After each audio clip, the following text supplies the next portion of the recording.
Appu sir ನನಗೆ ತುಂಬ ಕೌಟುಂಬಿಕ ಮೌಲ್ಯಗಳನ್ನ ಹೇಳ್ಕೊಟ್ಟು ಹೋಗಿದ್ದಾರೆ. ಒಂದು ಸಂಡೆ ಬೆಲೆ ನನಗೆ ಗೊತ್ತು, ಅವ್ರು ಕಲಿಸ್ಕೊಟ್ಟು ಹೋಗಿದ್ದಾರೆ. ಕುಟುಂಬಕ್ಕೆ ಟೈಮ್ ಕೊಡಬೇಕು, ಸ್ನೇಹಿತರಿಗೆ ಟೈಮ್ ಕೊಡಬೇಕು.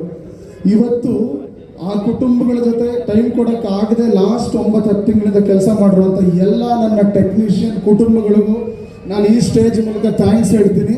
ನನ್ನ ಕುಟುಂಬಕ್ಕೂ ಥ್ಯಾಂಕ್ಸ್ ಹೇಳ್ತೀನಿ. ಯಾಕಂದರೆ ಅವರೆಲ್ಲರೂ ನಮ್ಮನ್ನು ನೈಟ್ ಆ್ಯಂಡ್ ಡೇ ಕೈಗೆ ಸಿಗದೆ ಇದ್ರು ಬೇರೆ ಮಾಡಿದ್ದಾರೆ. ಈ ಸಿನಿಮಾ ಆಗಬೇಕು, ಚೆನ್ನಾಗಿ ಆಗಬೇಕು.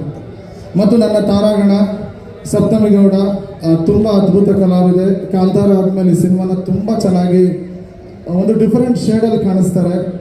And Achyuth sir, Sudharani madam, Hitha, ಸಾಕಷ್ಟು ಜನರ, ಕಿಶೋರ್ ಸರ್ ಇವತ್ತು ಬಂದಿಲ್ಲ.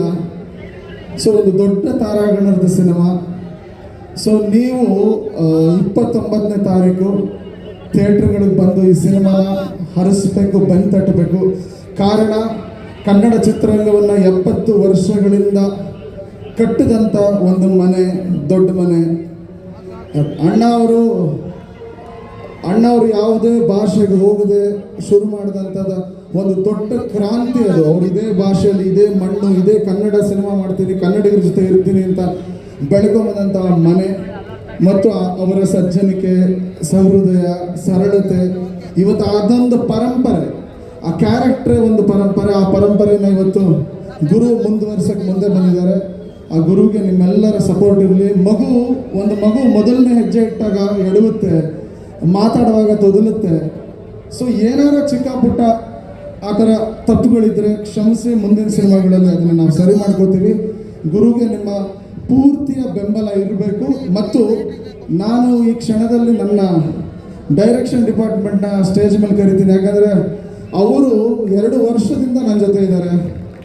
ಇನ್ನೂ ಅಪ್ಲೋಡ್ ಆಗ್ತಿದೆ ಸಿನಿಮಾ. ಒಬ್ಬ ಆಲ್ರೆಡಿ ಚೆನ್ನೈಲಿದ್ದಾನೆ. ಎಲ್ಲರೂ ಬನ್ನಿ ದಯವಿಟ್ಟು. ಸಾಗರ್, ಅರುಣ್, ಗೌತಮ್, ಅಕ್ಷಯ್, ಲಿಖಿತ್ ಎಲ್ಲರೂ ಬನ್ನಿ ಸ್ಟೇಜ್ಗೆ. ಸೊ ವೇದಿಕೆ ಯಾಕೆ ಮುಖ್ಯ ಅಂದರೆ ಒಬ್ಬೊಬ್ಬ ವ್ಯಕ್ತಿನೂ ಇಂಪಾರ್ಟೆಂಟ್ ಆಗ್ತಾನೆ ಸಿನಿಮಾದಲ್ಲಿ. ಅದರಲ್ಲೂ ನನ್ನ ಡೈರೆಕ್ಷನ್ ಡಿಪಾರ್ಟ್ಮೆಂಟ್ 2 ವರ್ಷದಿಂದ ನನ್ನ ಜೊತೆ ಕಷ್ಟಪಟ್ಟಿದ್ದಾರೆ. ಆಮೇಲೆ ಗುರು ಜೊತೆ ತುಂಬ ವರ್ಕ್ಶಾಪ್ಸ್ ಮಾಡಿದ್ದಾರೆ.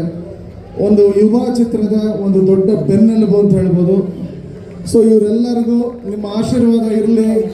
ಮುಂದಿನ ದಿನಗಳಲ್ಲಿ ಕನ್ನಡ ಚಿತ್ರರಂಗದಲ್ಲಿ ಇವ್ರದೇ ಆದಂಥ ಒಂದು ಜಾಗನ ಅವ್ರು ಮಾಡ್ಕೊಳ್ಳೋಕ್ಕೆ ಒಂದು ಶಕ್ತಿ ನೀವು ಕೊಡಿ ಅಂತ ನಾನು ಕೇಳ್ಕೊತೀನಿ. ಮತ್ತು ಹೊಂಬಾಳ ಫಿಲಮ್ಸ್ ವಿಜಯ್ ಸರ್ಗೆ ನಾನು ತುಂಬ ಕೃತಜ್ಞತನಾಗಿದ್ದೇನೆ. ಅವ್ರ ಜೊತೆ 4ನೇ ಸಿನಿಮಾ ರಾಜ್ಕುಮಾರ, ನಮ್ಮ ಮೊದಲನೇ ಸಿನಿಮಾ. ಅಲ್ಲಿ ನೀವೆಲ್ಲ ಬೆನ್ ತಟ್ಟಿದ್ದ ರೇಂಜ್ಗೆ ಅವ್ರ ಸ್ಪೀಡು ಇಳಿತಾ ಇಲ್ಲ, ನನ್ನ ಸ್ಪೀಡು ಇಳಿತಾ ಇಲ್ಲ. ಆ ಒಂದು ಶಕ್ತಿ ಕೊಟ್ಟಿದ್ದೀರಾ. 10 ವರ್ಷ ಚಿತ್ರರಂಗದಲ್ಲಿ ಮುಗಿಸೋದು ಅಷ್ಟು ಈಸಿ ಅಲ್ಲ. ಅದು ನಿಮ್ಮೆಲ್ಲರ ಸಪೋರ್ಟು.